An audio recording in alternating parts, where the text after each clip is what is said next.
Now, one of the big things in the whole electrification debate is utes. But now we have a new option, somewhat surprisingly out of China, that finally gives us a BEV ute that theoretically can do it all. The Riddara RD6 Pro.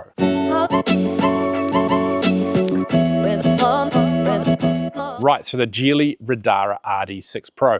It's coming from, of course, the giant Geely company. They are coming to New Zealand now with their own brand, and with Zeekr, with Farah's on vans. Of course, they own Volvo, Polestar, a whole pile of stuff. These guys are really experienced, and it shows in this vehicle. Now, this ute is car-based rather than commercial-based. In fact, it's somewhat linked the platform to things like the Polestar 2. So it's somewhat proven hardware. But it's interesting being a car-based ute that actually has some really big claims behind it. 3 tons of tow, over 1,000 kilograms of payload, and supposedly it'll go off-road. So if we start at the front, when I saw pictures of this overseas, thought it looked more like a bit of a cut-down station wagon, but in real life, the proportions, which I'll put up on screen, are actually a lot more ute-like. It is taller than I thought. It's wider than I thought. It's definitely bigger than I thought as well. Now let's start at the front. Now we have this big kind of bluff front, but a little more passenger car style, I think, than most. We have this light bar across the front here with the Radara logo. They were originally called Radar, but that name was taken, so they've had to switch to that.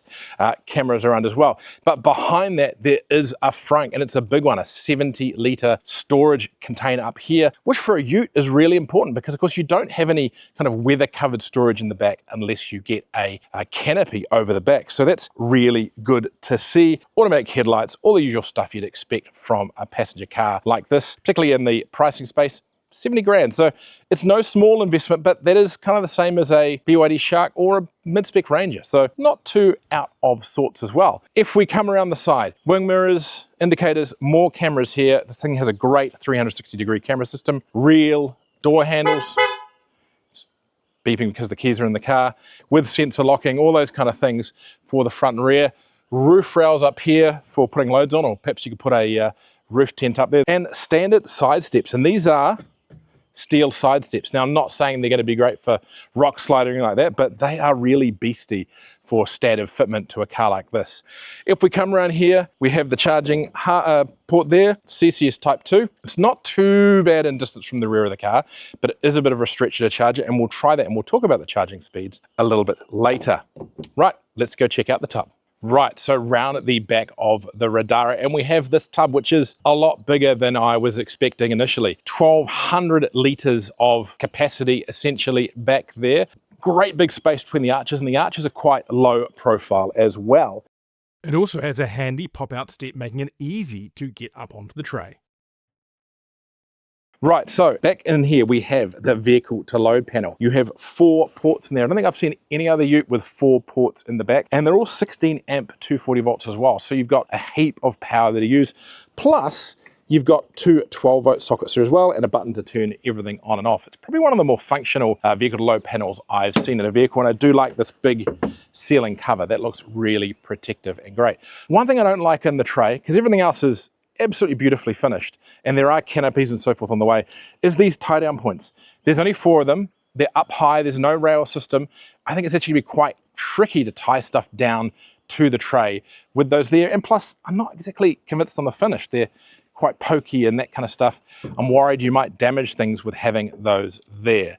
So if you're going to use this for loads, you might need to talk to the dealer or your supplier about putting some tie downs lower down in the tray. Right, so towing. Yes, this one here does have a tow bar. Unfortunately, it's not wired up yet. That is coming in October. We're filming kind of mid-September, but it will tow 3 ton, 3,000 kilograms. That's impressive. It's 500 kilograms more than a BYD Shark, but 500 kilograms less than things like the Ford Ranger and Toyota Hilux. But still, that's a lot of tow now. We're very aware, and I think even they admit that this thing will lose quite a lot of range when towing. But for most people towing around town or just down to the local boat ramp, that's going to be fine. We will have a proper tow test with the Radara, hopefully next month. Right, so the cabin of the Riddara RD6. Now, being a car-like, based on a car platform, you'd expect it to be a bit more car-like, and it really is. This is pretty much an SUV interior. But having said that, most utes now have a very car-like interior. This one just, I guess, a bit more so. It starts with the sitting position. It actually does feel like more of a car sitting position than a ute. It's very comfortable. Now you have a ventilated wireless charger here that works really well. It's quite a high power one. Seems to charge my iPhone pretty decently. 65 watt USB-C here, a USB-A there as well. Now next to the transmission shifter we have park button, parking handbrake, stability control and hill descent control. Remember, this is a off-road vehicle. It's going to need that. Here we have the switch for the regeneration, though one thing I will note is that it only has a tiny little thing telling you what it actually is on the 3 stages on the dashboard, and the mode button here. Now we have lots of modes in this car. We'll talk about them when we are out for a drive. Cup holders, and I've got my little bottle here. These take a reasonable size water bottle, reasonable size coffee cup. They're actually quite nice, decently large and well-designed cup holders. And then back here we have storage. Now it flips open either way, that kind of works. But it is very deep. My arm is somewhere around there at the moment. And then in front of that, you have even more storage down here. So lots of storage in the front here. We've got door pockets and stuff as well. One of the cool things is that they do actually have buttons for most of the stuff. We've got fan controls down here, whether we're going to put climate on auto, recirc, all that kind of stuff, and temperature controls. So you don't always have to go into the screen for that kind of stuff. Now up here we have the screen. It's not one of the more complex screens out there, but it certainly has a lot on it. It's good, clear, you can move things around, and you can't spin the car around for things like you can in the other Geely cars, but you know, it works fine. You've got controls for your ventilation through here, dual zone climate control. Interestingly, both front and rear seats are cooled, but not heated. So that's super handy. Right, let's go. So you've also got a camping mode. So if we go in here, so you can do things like run the stereo, run the vehicle to load, run some climate control, do the one-click bed functions without having all the vehicle's systems running. So that's super handy to have, particularly with a ute. You know, a ute is a vehicle you're going to want to go camping with, and I imagine having this with a tent, all sorts of other stuff, you're going to have a great camping trip. End out of there. Super. Camping mode has automatically exited. There you go. Now this does have a voice control system, but I do think it needs a little bit of an update for New Zealand voices. And then once we're into these deeper settings, we can go into things like the driving controls. We've got various modes there: economy, comfort, sand, mud, off-road, and wade. It's going to wade at quite a depth. Adjust your driving assistance, your regen, all sorts of things like that. Intelligent U-turn control.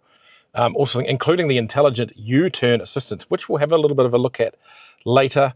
It can automatically lift the windows when it rains. How is that for a smart function? So many cool things here. Now you do have systems here for the adaptive cruise control and intelligent cruise control. See your energy settings for whether you want the car to be running in dynamic or so forth in regards to what it's telling you, lighting, sound, and of course that assistant, which is handy. You do have charging assistance in here as well. All the tech you'd expect from some of these. I would say this is about 90% there. I think there's some localization still to be done, but overall it's pretty good. Right, let's go have a look at the back seat. Right, so the back seat of the Riddara RD6. But there's some cool little touches back here that we should know. First of all is storage. So if we pull this and lift,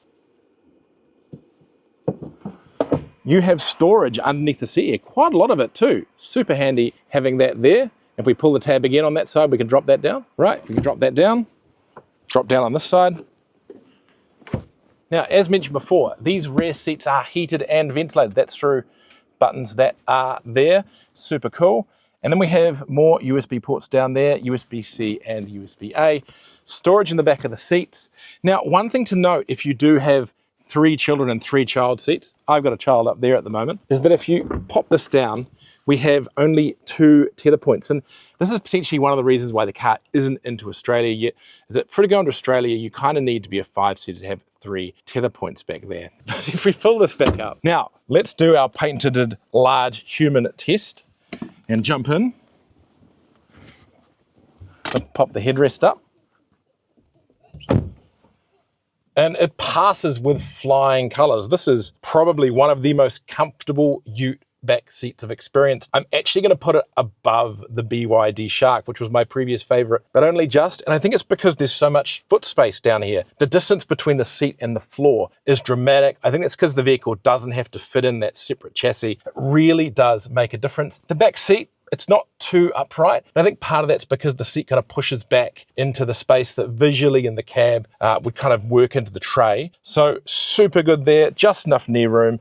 This seat is genuinely set for my position, and I could sit here for quite an extended period of time. So this car passes the rear seat full-size human test with flying colors, and I'm really excited now to go for a drive.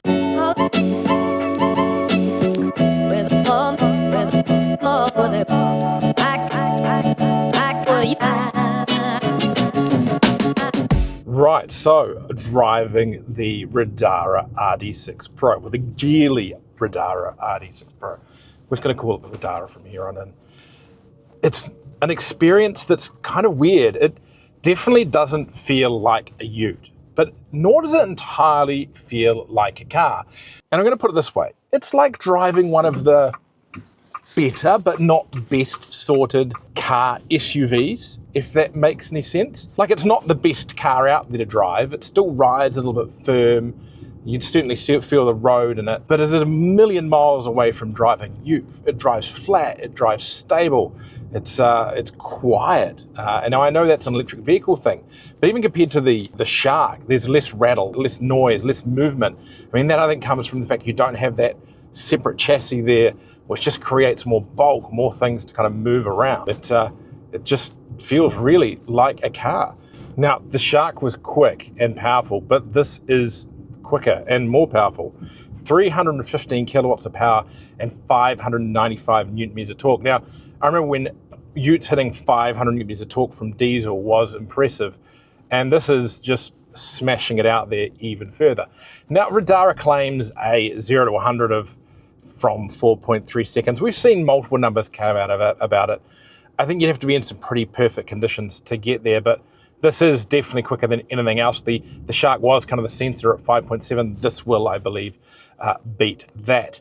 But interestingly, from my experience, it's not actually the outright power that you want in this vehicle. And I've been using the drive modes to interesting effect during my time with the vehicle. So we have the drive modes here. I hope you can see this on the back camera. And if we flick through these, you've got a multiple of ranges: economy, comfort, sport, sand, mud, off-road, and wading. Now, wading is, of course, it turns off all the air conditioning, all that kind of stuff, to let you wade through 850 millimeters of water. That is a crazy amount of wading to be able to do, but still pretty, just so impressive. We're going to got that. We're not going to get into that space now. But what I've found to do, and something I've been enjoying, is I've been running in economy mode. Now, in economy mode, you're still getting great response out of the throttle pedal, but you're actually running in two-wheel drive and really improving on your efficiency. By not using that front motor, you're not going to be using as much power. And to be honest, while that definitely restricts performance, it's still as fast, if not faster, than your average ute. So my advice to buyers is to put it in economy and leave it there. And you kind of need to, because this thing isn't the most efficient vehicle out there. So it comes with a 73 kilowatt LFP battery. They could go bigger. They do have NCM packs up to about 100 kilowatts available, which would give you more range, but that's going to eat into your towing, that's going to eat into your payload. So they've kind of gone with that compromise, and I hope they do give the bigger options later on for those who want range rather than payload. But efficiency is not great. That gives you a WLTP of about 350 kilometers. In the real world, I actually think that that's not out of reach. Now, you can only assume if that's what it does with just open road performance driving, what it's going to be like towing, and I'm not expecting it to be the most efficient thing in the world with 3 tonne on the back. With a smaller trailer, I think it's going to be fine. I actually think it's going to be quite a good towing machine that will get a fair distance. But once you put 3 tonne on the back, you can't overcome physics. But again, as I mentioned, we were looking outside, I think for most tradies that are pulling, say, a generator, well, not that you're going to need to pull a generator with this vehicle, you've got all that power coming out of the tray. You're generally only going to be going around town and maybe doing 100, 150k a day. at most. But look, in fairness, it's not the car for towing your boat from Auckland to the Coromandel. To be quite honest at this stage, I'd probably go look at a Shark, if not a Ford Ranger PHEV. We have a review coming up on that. The tow efficiency on that is exceptional. But, you know, look, that's the reality of being a BEVU. At this stage, battery capability versus physics just isn't quite adding up. But for everything else, it's pretty good. Now, where this Radara is just light years ahead of anything else is out on the open road in the twisties. This thing drives like no ute I've ever driven before. And utes are pretty sorted vehicles these days, but it just feels light and stable through the corners like nothing else before, and comfortable. No wobbling around, no roll. Even for, you know, I thought maybe being a Chinese ute from somebody who hasn't really done a lot of these before, it might not be the best sort of vehicle in the world, but it really doesn't put a foot wrong, and it feels quick. I mean, just look at that pickup. This thing just wants to go. So impressive, and that's in two-wheel drive mode. Now, if we put it into sport mode, and we put we'll slow down a little bit here coming up to the corner, and we put our foot down, it's just off like an absolute rocket. Like a ute really shouldn't. With no noise, no fuss. The brakes feel good. The pedal feel is just excellent. You've got, as we said, the adjustable regeneration. I'm going to put mine up to maximum there because I like having lots of regen, almost one pedal. Just super, super impressive through the corners. So enjoyable. Now, being car-based, of course, off-road, it's not going to be the be-all and end-all, but our team, Peter Lewison from our team's just been out on the launch of this vehicle, and they got to drive it off-road, and he thought it was really impressive, even on road tyres. I think that's going to be the limiting factor, is road tyres on this one. I mean, it's more capable, I think, than that, but it's certainly not going to keep up with the big diesel off-road vehicles with their live axles, all that kind of thing. Again, that hardware is just going to make them more superior, but this is going to do a lot more than you expect. And again, when we get to do our towing test, maybe we'll try and get this thing a little bit off the tarmac. Something the Radara can do that diesel utes can't do is a tank turn. Well, sort of a tank turn. It very much locks the rear axle and drags the front around using the front motor. It's not pretty, but it seems to work. Now, charging wise, things are respectable. 110 kilowatts DC and 11 kilowatts AC. So you're pretty well sorted there for either your on-road highway charging or your at home or at base charging. But I think that's respectable. It's better than any other ute that's out there on the market. I mean, it is kind of a market of one right now, and I think that's quite usable. I guess this still isn't going to be the greatest road trip vehicle. That range is just still a little bit restricted, but totally viable. So I guess the question is, should you be looking at a Radara? And I honestly think yes, and I've thought about this a lot myself, but I think the range is enough. The driving is exceptional for the class. The load carrying capacity and the towing on paper are perfectly adequate. It really has impressed me. Now, there is actually decent credibility to this brand, even though it's relatively new. And they've got a few things in place to make you comfortable, of course. The warranty is 7 years, unlimited kilometers on the vehicle, 8 years, unlimited kilometers on the battery. And if you buy now at the start, they're throwing in a few niceties, like 3 years of free servicing, 15,000 kilometers of road user charges, which is a total benefit for an electric vehicle at the moment. And yeah, so that's some pretty good things to cover you off there. I'm going to call this a first drive because I really do want to get out when we've got the conditions in the vehicle right to test it with a tonne in the back, towing a fairly substantial trailer, and also off-road potentially with some new tyres. We've got to wait for a few things. But anyway, that's it from us. Don't forget, like and subscribe. We'll have more great reviews coming really soon. So yeah, push all those buttons. I